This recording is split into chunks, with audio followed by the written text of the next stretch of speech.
What's up, everybody? Welcome back. Did y'all see that? What? Let's just throw Scream 6 in there for like It my was good. favorite movie. It was really good. The best of the franchise, in my opinion, since the first one. Yeah. Gina Simms, welcome inside the Crazy Ant Farm. How are you? I'm doing fantastic. Thanks for having me. Yeah, no, our pleasure.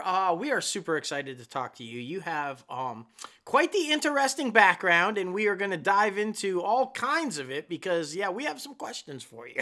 Okay.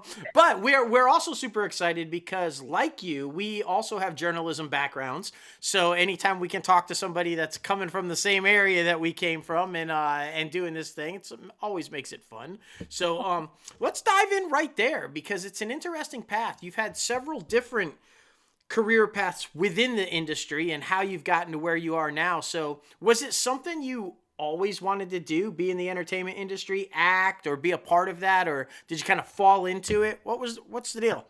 Always. When I was a little girl, one of my best friends was on Punky Brewster. Oh, Remember that show a long time yeah, ago? yeah, I wanted it so bad, but I lived in San Diego and my mom was too afraid to ever drive to Los Angeles. yeah. So she put me into theater, but she was so smart. She put me into professional theater. So as a little girl, I was getting paid and learning on the job, which was so much fun. And then all these amazing artists, equity artists would come through and I was learning from the best and having Yeah.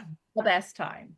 Yeah. Oh, So, that's amazing. Yeah, we always say, especially the entertainment industry, it's one of those things where being on set, being on stage, being around people who are masters of their craft, that is honestly the best way to learn.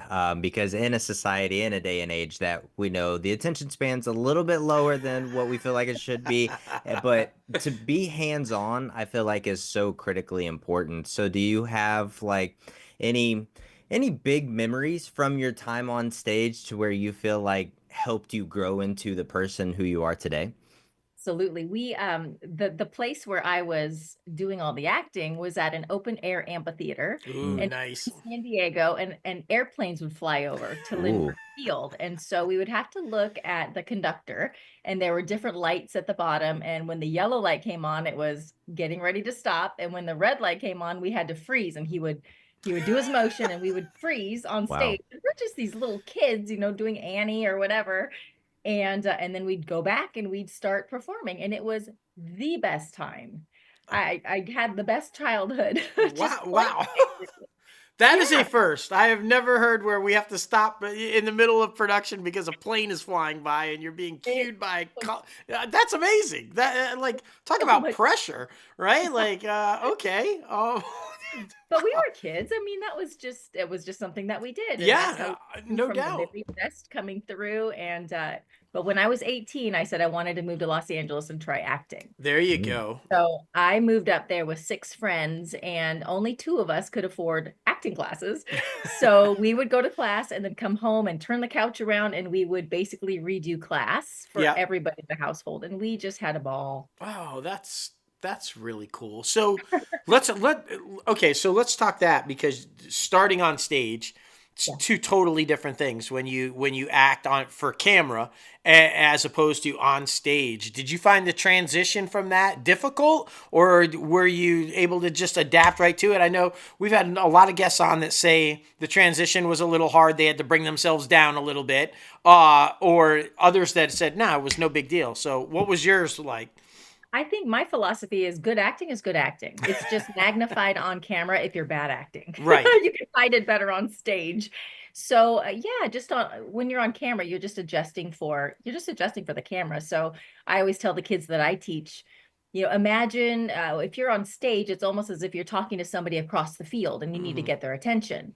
But when you're on set, you have that camera is so close, it's as if you and I are talking at dinner time. If I screamed at you and I had used my arms, it would be very strange. Exactly. So the kids get it really easily. It's just a simple adjustment. But again, good acting is good acting. No, most definitely, completely agree. And I mean, throughout this whole process, you try different things. Us as creators, we know as well, just being able to pickpocket a little bit here, pickpocket a little bit here, because us, like you, have a broadcast journalism background. So to be able to step in that space and tell stories of public affairs, tell stories of current day times that are happening in life and different things like that. So how did that transition happen from wanting to go out to Los Angeles, become this next big thing as an actor, and then stepping into, I believe it was Las Vegas? You were an anchor in Las Vegas? Right. So I was in Los Angeles trying to do film and television, and I saw an audition for the Radio City Rockettes. Mm, And I had never heard of them because I grew up in California and YouTube wasn't a thing back then. right. So I said, I could do that. I can do tap and jazz. So I went to the audition and I looked around and there was paparazzi there. And I remember thinking, like, what are they doing here? So there was about 400 girls and we were all auditioning, and then they broke us down to about 200, Hmm. and then they taught us something else and they brought it down to about 100, and then it finally, the end of the day, there was 7 of us left. Wow. Mm, They interviewed us one at a time, and they wanted to know about us. And at the time I was Miss Los Angeles, going Yes. ready to compete at Miss California, and so I told them, and then I thought that was it. And then about a week later, I get a call from Radio City and offered me a position with the company, but working in Las Vegas because there was a show there. hmm And I was all of 20 years old. And I said, are they topless? Right. It's like, just want to know what I'm Yeah, getting yeah, myself into yeah. first here. Like, come on I now. wouldn't like that. Yeah. And they said, no, honey, this is Radio City. Nobody's topless. So I ended up moving to Las Vegas to perform at the Flamingo Hilton. Nice. And we did 12 shows a week. We were there for a couple years. And during that time, I finished school at UNLV. And I thought, well, what do I want to do? I think I want to go into broadcast. Mm, So the last semester, I had an internship at the at NBC affiliate. Mhm. And I didn't know what I was doing at all. And they were losing their meteorologist, and they asked if I could make a tape. And I said, of course. And me being an actor, I was doing all the fun stuff, and they loved it. And they hired me to be their meteorologist. wow. Not meteorologist, but the weather girl, I guess. Yeah. Yeah. Here was the terrible part. I couldn't tell you where anything was on a map. Oh, no. So I would wake up about 4 o'clock in the morning, and I'd watch the Weather Channel, and I would write down everything they said, and I'd post it on the side, and I'd read it like an actor. That's hilarious. Yeah, well, So- and that's hard enough too, because a lot of people don't realize that adjusting for the prompt for the screen, the green screen, is hard enough anyway. So you might think you're pointing to a state and you're like way off, and then if you don't know the state, you have no idea you're way off, and like, oh no. So that had to be It was such a hilarious. tiny market that I was doing everything. I was making the graphics, I was Yeah. doing everything, and I didn't know how to do anything. I was just this college kid. And luckily I was going to Miss USA at the time. So I parted my ways, and I thanked them so much. And I just got myself off the hook, and I thought, I do not want to do this. I do not. I want to be an actor. Yeah. Exactly. Yeah. Okay. So I love, but you took it as a learning stage, right? So like, I love that, right? You take the opportunity, you learn what you can, but you realize it's not for you. Yeah. This is what I really want to do. Cause I think some people, once they walk away, they walk away. They don't ever go back to, no, this is what I really want to do. I got to get back to what I want to do. Right. And I think that kills a lot of dreams because people never go back, but you did, you went back. You had some roles on camera, and I mean, you did have some successful acting. So where, I'm curious, but I'm really curious because your path is so, how does one transition from acting to I'm going to be a talent agent? What drove that? Like, was there did you meet someone and you just thought, let me see this side of it? Or like, how did that even happen? How do you go from being in front of the camera and working with a talent agent to becoming one? Sure. Well, okay, I'll have to back up. So when I first moved to Los Angeles in my early 20s, I worked for a manager. Okay. And so I learned that whole, how to call people and how to answer the phones and all of that. And then when I moved, when I was done with Radio City, I moved to San Diego. I got married, I had kids, I opened up 2 dance schools. So we were doing everything. And I had that pretty much set. So I decided I wanted to open up a talent agency because there really wasn't any great ones where I was at the time. And so I was sending kids from San Diego up to Los Angeles Mm. for auditions. And it just became so much. We ended up moving. And so I closed that part down and I thought, oh, I can do that when I'm 60. So opened up another dance school in Orange County. And at that time, my kids wanted to homeschool. And so I said, great. So sold the dance school. We started homeschooling. And I said, oh, as soon as they're 16, I'm going to go back to it. Right. So as soon as my little one turned 16, that's when I started back doing what I love and I should have done in the first place, which is acting. Oh, That's Yeah. awesome. I mean, talk about, you're making it sound so beautiful. You're making life sound so Oh, easy. So I really am curious, what were the trials? What were the tribulations? What were the speed bumps along your journey to where you're like, you didn't know which way to turn, but then when you came out on the other side, you were happy or at least glad that you got through that experience. Did you have any of those that you felt like you were down and out and able to get through to the other side? I think I'm just a very resilient person. There we go. When you hear no so many times, you kind of work around it. Yeah. yeah, yeah, Because I'm this type of person. I'm not afraid to hear no. I just think, okay, well, then someone else will say yes. right. So Mm. go somewhere else.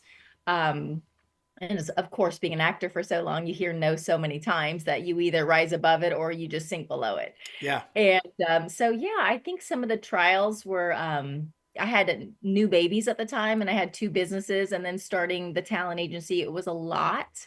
Mm. Hmm. And then, yeah, just thinking, gosh, this is something I can do when I'm older, right, right. just kind of putting all that together, but I'm not afraid to try. Mm. So I think that really is very helpful. Without doubt, without doubt. Definitely. And Yeah. resilience is the key word, right? You have to be resilient because, yeah, you nailed it. You get no way more often than you're ever going to hear yes, and you can let that no crush you or motivate you. And I think that the one thing that stuck out that you said right there, though, and what we always try to encourage people is the yes will come. And it's going to be the right yes. It's going to be the right opportunity. And we always try to remind people as well that you might have not been for that gig, but that doesn't mean that they didn't like you or that you didn't impress them. That because we've had several guests say that they were notified by a director or somebody affiliated with the casting of a certain project that they said, "Oh no, we loved you, but that wasn't the right thing, so we put you away and waited for the right role, and then we called you back." You've always got to approach it. You go in, you do your job, you do the best that you can do, and if you don't get it, you just didn't get it. It doesn't mean anything on your talent or how you approached it or anything about you personally. It just wasn't Yeah. your time, right? I always say, be the last man standing. Yes. Yeah. You'll get there. I think a really fun story. When I first moved to Los Angeles, I was driving down the road and I was looking into Paramount and I thought, oh, I want to work in there so bad. And I hit the car in front of me. Oh, Oh no. Oh. And so I pull over in my beat up old car and this beautiful Mercedes. And this guy comes out in this suit and he just looks so rich. And I said, oh, I'm so sorry. Are you a lawyer? And he says, no, I'm an agent. And I went Oh. back to my car, got my headshot and resume, came back and I said, I can sell anything. Please represent me. And he was laughing so hard. oh. He took my picture and resume, and that's how I got my first agent. Oh my goodness, that's awesome. Oh So my, never like, ever be afraid and just learn from things that, hey, I might have hit him, but it was for a reason. Yeah. Yeah. The universe, man, at play. It puts you where you're supposed to be. You can't get it any other way. And then about 6 months later, I ended up working at Paramount. I Oh was my gosh. Stephanie Miller's stand-in, so I was on the lot. Yeah. wow. It was so much fun. I'm amazed. I'm absolutely amazed by it. I think though, like, and Logan, I know I know you're thinking the same. It's the enthusiasm, the smile, the joy, the how you approach it. Even when bad stuff happens, it's like if you can have that attitude all of the time, right? And nobody is happy all of the time. But if you just know that life is life and things are gonna happen, and you approach it with a positive outlook, I think you're gonna go a lot farther than people who look at it always on the negative, always something And bad. really knowing what's for you will not pass you by. Yes, exactly. And if it does pass you by, it was for a reason. Yeah. Completely agree. Something better's coming. Exactly. Well, we always say this podcast is for the up and comers trying to break into the entertainment industry. So if everybody's listening out there, be sure to rear end people in front of Paramount so that you can find your agent. Okay, that's how you'll find. Especially the Mercedes. And especially the one with the Mercedes. That's oh right. My goodness. Don't hit any other junkers though. That's probably not your guy. Yeah, Go for the rich car. Mate. Look for the high end cars. Okay, look for the high end cars. That's right. But I mean, with you being so motivated and being able to pull inspiration from different places, is there a particular, because the City of Angels has so many inspirational places to go and reflect and think about your career and think about life. Was there any place while you were there that you would go and just think about your career and kind of manifest what you wanted your career to be in the future? Because we weren't supposed to, and they really didn't find it anywhere, but we actually found Walt Disney's gravesite. And so it was a very interesting experience to be able to go sit there and be like, this is a legend. This is somebody who built a lot of this industry. So, and of course, on top of the Hollywood Hill and different things like that. But did you have a particular place in Los Angeles where you would go find inspiration like that? I still do. I still take class. So one of my he's my mentor, is where I teach now. It's the Howard Fine Acting Studio in Los Angeles. Yeah. You can just stand there and being in a room with somebody who has taught award-winning actors who have gotten Oscars and Emmys and been nominated for all of these things. You just stand there and think, why not me? Yeah. Why not me? It's got to be someone, so let it be me. Exactly. I just And I think about, when you say about Walt Disney, I think about all the no's that he got. Yeah. Oh, yeah. And all of the things that people say that'll never work. You're wasting your time, you're wasting your money. And he just said, last man standing. Exactly. Literally bankrupt several times, literally eating out of trash cans because he had no money. I mean, I think that, last man standing. He said, I'm committed, I'm passionate, this is my dream, I know I can do it, and I'm going to go through whatever I've got to go through. And having that vision. Yeah. Really seeing it through. Yeah. You really got to believe in yourself, because if you don't believe in yourself, no one else will. So you got to stick to it and just kind of like, and we'll let you know where the grave is. No. yeah. They let you know what it's in this cemetery, and no. It's like, do you have the marker where it is? No. Wait, but he's here, right? That's my whole heart is, I don't like gatekeepers. Yeah.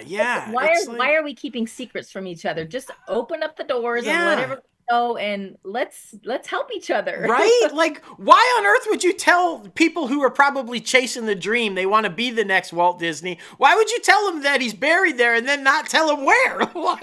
It's like, I don't understand. You're like, come live the dream while we crush it. It makes no sense to me at all. That's kind of just ridiculous. I like that you brought up the acting school though, and you never know who's in there, and learning from who's in there or whatever.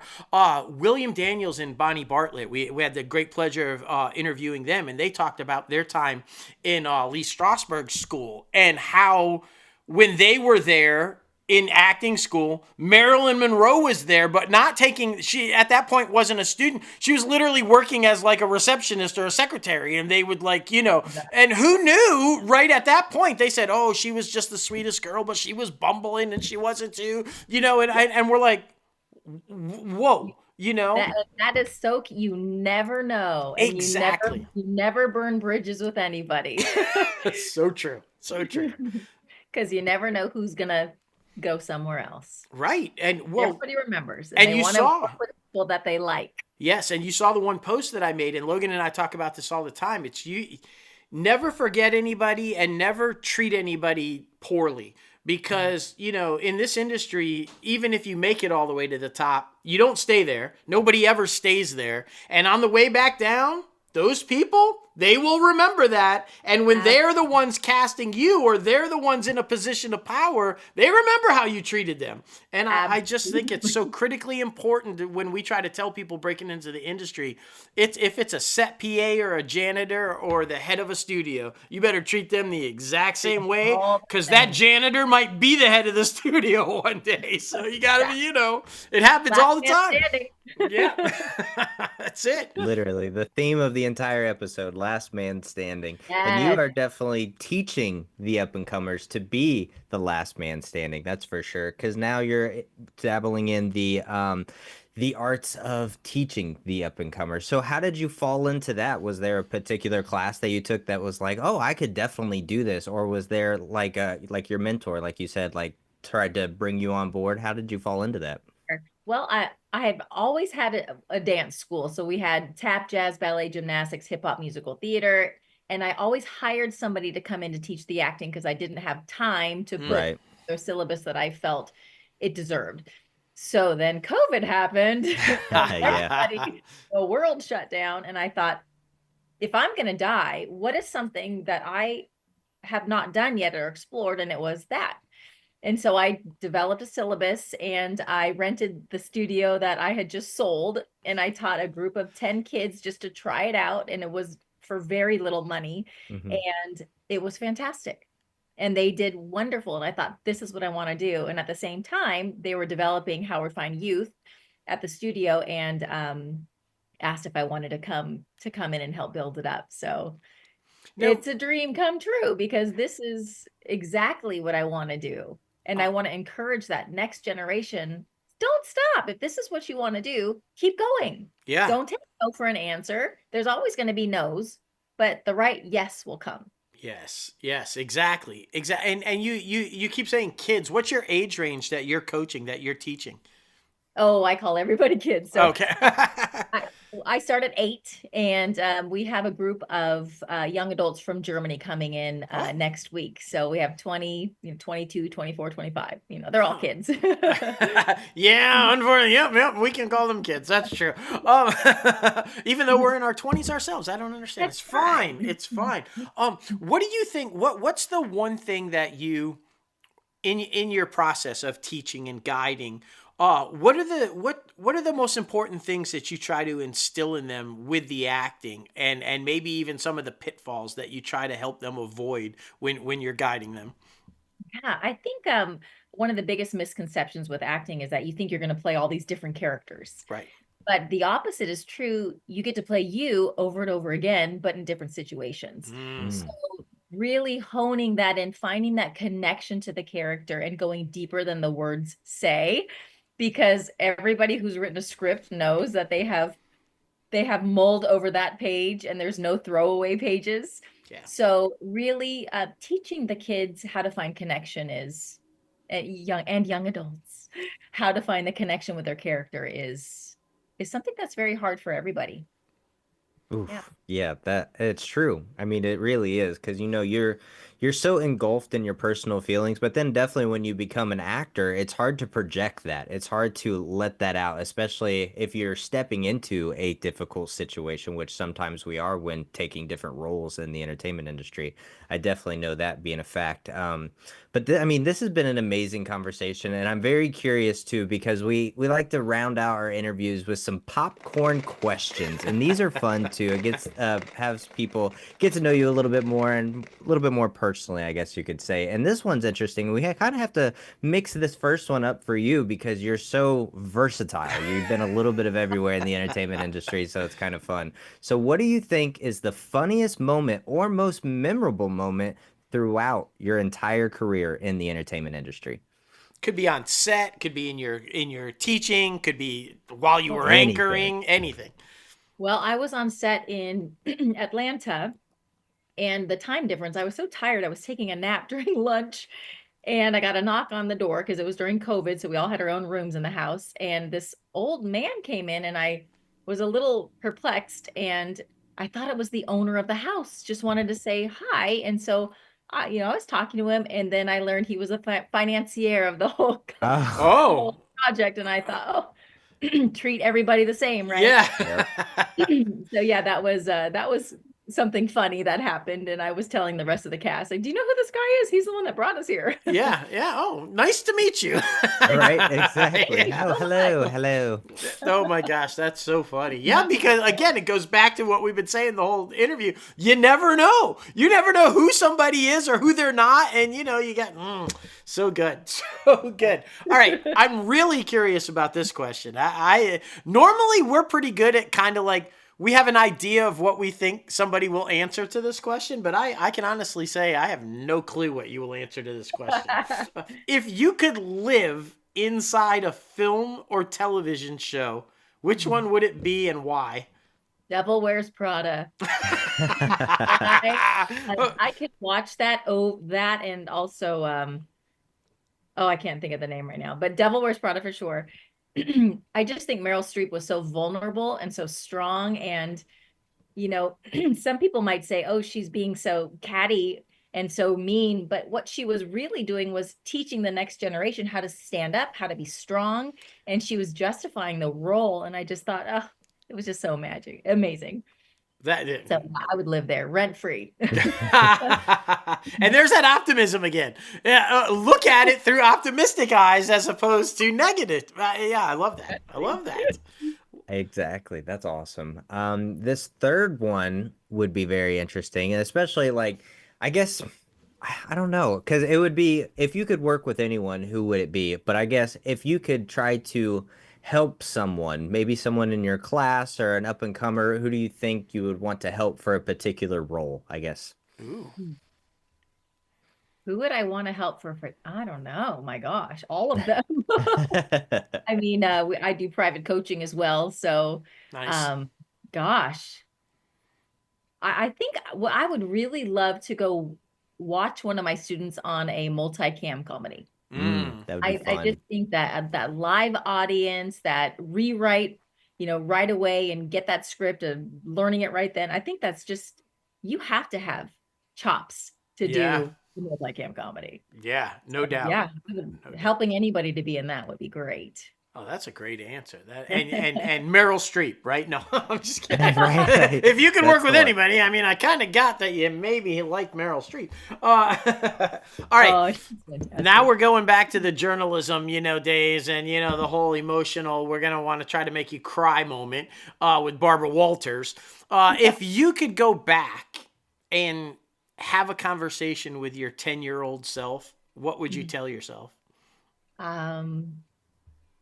Theater is great. Stay there and keep learning, and you will go on to film and television later. So just learn everything you can here. Yeah. I was so